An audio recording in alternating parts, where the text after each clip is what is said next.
C'est important de se souvenir ce qu'est un doigt à gâchette. C'est un doigt qui bloque souvent le quatrième doigt ou l'annulaire. Donc, on va faire un mouvement et le doigt va rester coincé, comme vous voyez à l'écran.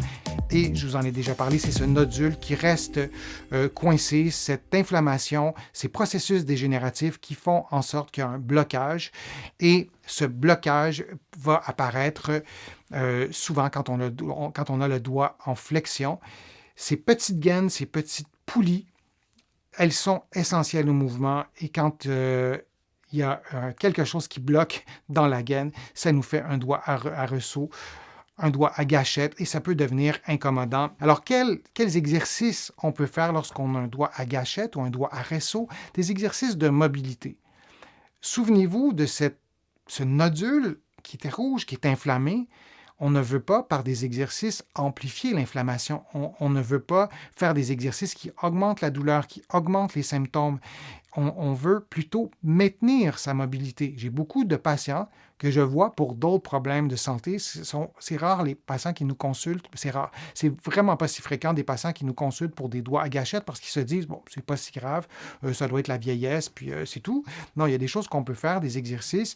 Mais donc, lorsqu'on fait des exercices, on ne veut pas détériorer sa condition. Alors, on fait des exercices de mobilité. C'est un exercice de flexion, extension, et vous le faites par séquence. Comme vous voyez en ce moment, c'est pas si simple de faire l'exercice. Faites-le lentement au début et vous répétez le mouvement. Et là, si vous faites l'exercice et votre doigt accroche, vous ne faites pas l'exercice, vous l'arrêtez. On veut maintenir la mobilité. Vous pouvez faire l'exercice le plus lentement possible. Si ça déclenche systématiquement le blocage, vous laissez tomber cet exercice-là et vous le reprendrez une autre fois. Vous pouvez aussi le faire.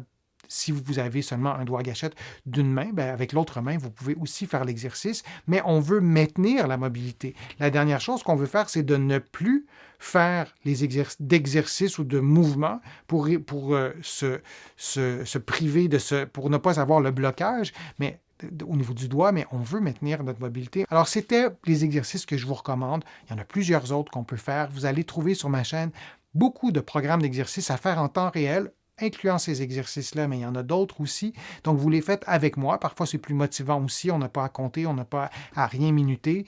Vous me suivez dans la séquence d'exercices lorsqu'on a un doigt à gâchette ou un doigt à ressaut. Alors, je vous remercie d'avoir été là. J'espère de vous retrouver pour un prochain direct, pour une prochaine vidéo, et je vous dis à très bientôt.